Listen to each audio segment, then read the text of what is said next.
Alam mo ba sa kwento ni Noah, hindi siya mismo yung nagsara ng pinto ng arko?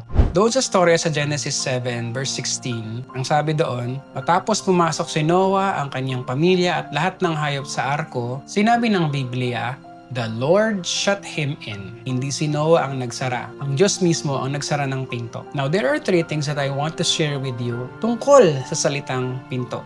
One is divine protection. Hindi ang sariling lakas ni Noah ang nagbigay ng seguridad, kundi ang kamay ng Diyos. Pinrotektahan ng Diyos sina Noah laban dun sa baha. Yes, tayo ang kikilos. At madalas tayo bumubuo ng mga bagay-bagay physically. Pero wag natin kakalimutan ang katotohanan na ang Diyos pa rin ang magbibigay ng protection dito. Lahat ng ating mga pangarap, nakakamit, pag-aari, mahal sa buhay, lahat ng ating mga naitayo, ang Diyos pa rin ang may final say. Kaya hingin natin lagi ang protection ng Diyos. Katulad ni Noah na pinangalagaan niya sa gitna ng unos at paglubog. The second one is the finality of opportunity. Pagkatapos isara ng Diyos ang pinto, wala nang ibang nakapasok. Ipinapaalala sa atin nito na may itinakdang panahon para lumapit tayo sa Kanya. May chance. At ito ay yung panahon na nakabukas pa yung pinto. Sa panahon natin, ito ay nagsisignify na habang bukas pa ang mga mata natin, meaning habang buhay pa tayo, may pagkakataon pa para sa pagliligtas. Huwag natin kakalimutan na walang tao na nakakaalam ng takdang oras ng kanyang pagpanaw.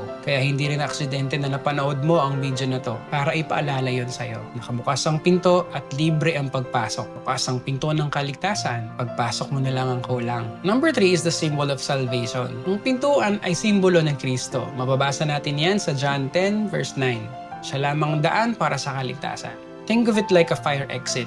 Nasusunog ang isang gusali at walang lalabasan kundi yung fire exit. Walang ibang pinto ang pwedeng daanan. Now, ang tanong, willing ka bang lumabas gamit ang pinto na yon? Lagi nating tandaan na nasa atin pa rin ang lahat ng pagpapasya. Kaya nga may free will tayo, di ba? Sabi ng Panginoong Hesus sa kanyang salita, ako ang daan, ang katotohanan, at ang buhay. Walang makakarating sa Ama o hindi sa pamamagitan ko. At mababasa natin yun sa John chapter 14 verse 6. Patid, huwag nating kalimutan ang paglapit sa Kanya. Ang pagkakataon ay may hangganan. Ang pinto ay bukas pa. May pagkakataon pa tayo.